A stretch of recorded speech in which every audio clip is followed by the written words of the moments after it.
Welcome back to Sports Radio 95.9 The Fan. And right now here on the Club 52 hotline, great friend of mine with the Orlando Magic broadcasting crew. His name is Dante Marchitelli, and we got to talk about his journey to New York and the draft lottery and what happened to the Magic on Tuesday night on national TV. Dante Marchitelli, how you doing today, my friend? I'm doing good, Mark. I did everything I could to get in there and try and rig that thing and come back with the top pick, but I was immediately asked to leave, and we finished with fourth. So what are you going to do? I gave him my best shot, though. What's that journey like, going up to New York, especially, you're with the executives of the Orlando Magic. You're trying to get that top pick. I mean, what was the journey like up there to New York?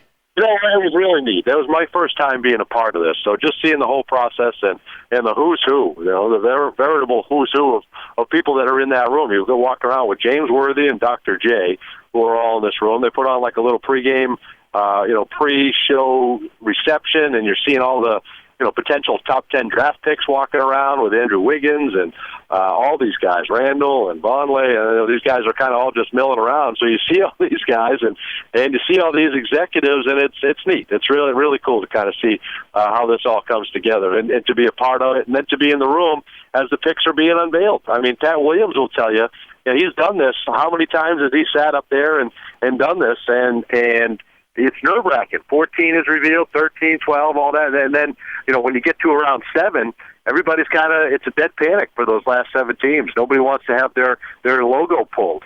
And you get nervous. And he was nervous and hoping and fingers crossed and went with his lucky black turtleneck and the whole deal. And you're just kind of watching it, and every team in there is open for that number 1 pick. It's a really neat thing to be a part of, and it's kind of cool, Mark, and you can appreciate this. I mean, you have all these powerful people in there, and this is one of the few things they can't control. It's completely out of their control, and they're just watching like the rest of us to see how it all plays out. They really need to be a part of. Is there an awkward sense in the room, this idea of hey, we're all buddies, but at the same time, I hope you fail miserably? Isn't there that weird competitive spirit there? I think there is now for Cleveland. I think there was anyone that went up to their general manager and congratulated him is a full-faced liar. I gotta think. I have no idea, but for them to get the number 1 pick 2 consecutive years and 3 out of the last 4. I mean, it's an incredible stroke of luck. This year alone, there's a 1.7% chance. It's been well documented how nearly impossible it would be for them to get that number 1 pick. So, yeah, you got to remember, this is the sports industry. These are the people at the highest level of their industry and the top basketball field in the country.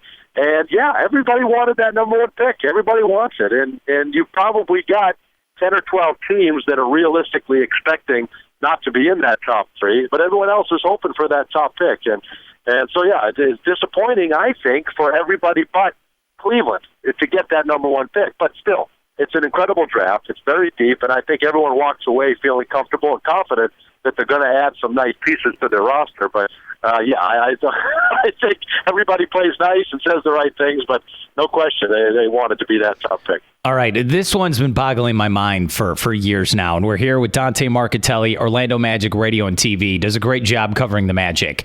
How tall is Heather Cox in real life? Is she 6'7"? I need to know this answer. She is almost as tall as I am, and I'm 6'3", so I pretty well look her in the eyes, and with heels. So I'm going to guess she's about 6 feet 6'1". Yeah, that's going to be my guess. She's every bit as tall as she appears on TV, no question. And I don't know about you, Mark, but I think she does a great job. I think she does a tremendous job covering and does a great service to her coverage of the NBA. She had another good job again last night. That's a difficult thing to do. Put yourself in that situation to have all those people there, everybody listening, it's quiet. All anybody wants to hear is who's picking where. And yet you still got to kind of talk to everybody and loosen them up and all that. So I think she does a good job. So you like the draft lottery. You're one of these guys this makes it interesting. No.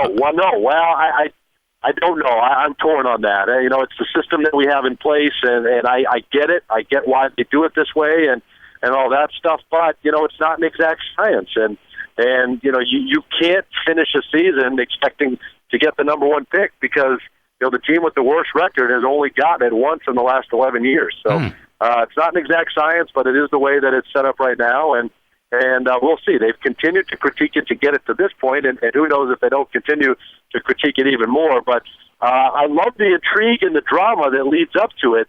And then, if I'm in Cleveland, I absolutely love the NBA draft lottery. Oh, yeah. Yeah, they'll draft Johnny Football. Don't worry. They'll know what they're doing. All of a sudden, for a town that I have no use for, all of a sudden, things are looking up there in Cleveland. You got Johnny Football coming there. You got Johnny Dog Pound is now patented. And now you got the number one pick again. And I'm guessing you're not going to see the likes of an Anthony Bennett mistake again this year. No, it's not possible. But you never know with the Cavaliers. But we're here with Dante Marchitelli, Orlando Magic Radio and TV. Let's talk about the Magic. They got the 4th and the 12th pick.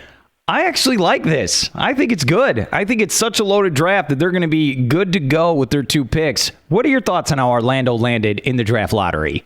Yeah, I agree. I mean, listen, everything's speculation that you have to be in the top 3. Anyone that says it's a 3-player draft, there's no way of knowing how this is all going to play out. And everybody talks about how deep it is, and there's no way of knowing how deep it's going to be. But there's certainly a lot of talented players and so many intriguing players in this draft.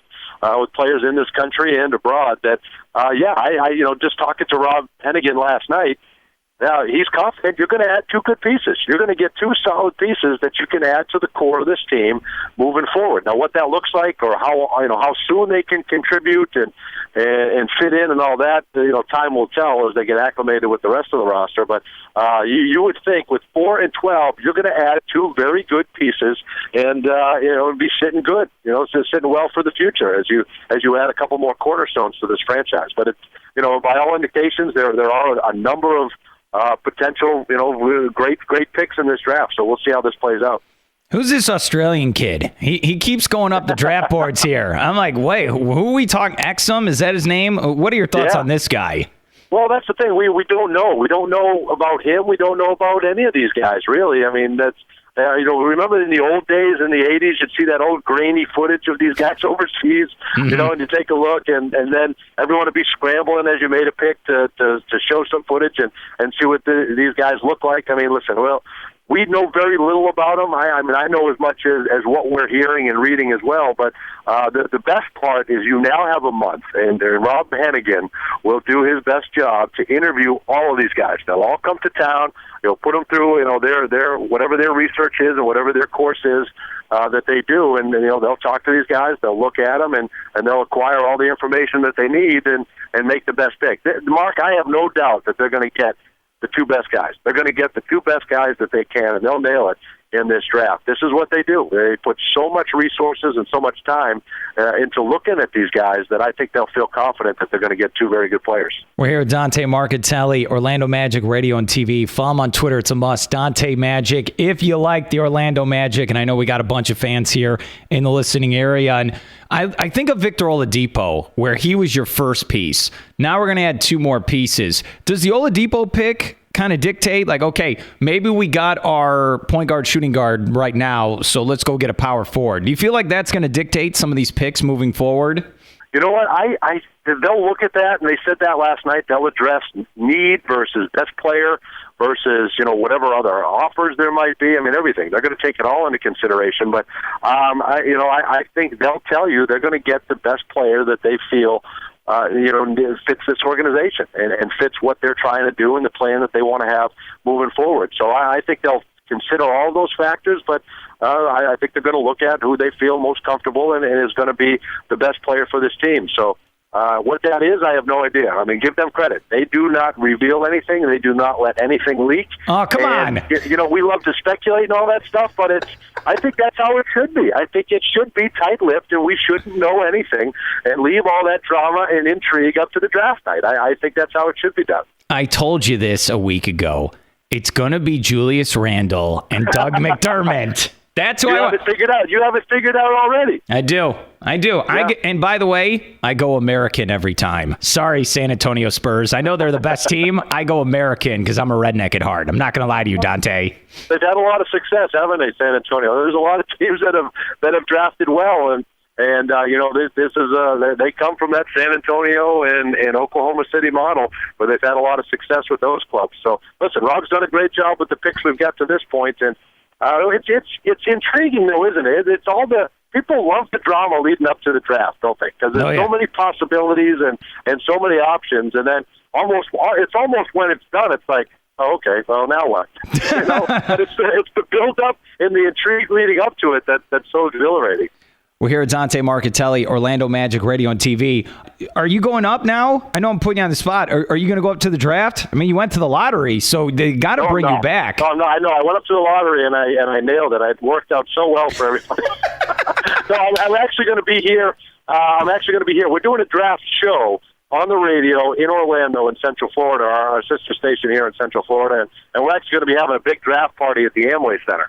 So we encourage everyone that's listening to, there'll be more plans coming out about that in the future, but we're going to have a huge party at the Amway Center, invite everyone to come out and see what the organization does with 4 and 12. It should be a lot of fun. There'll be all kinds of drink specials, food specials.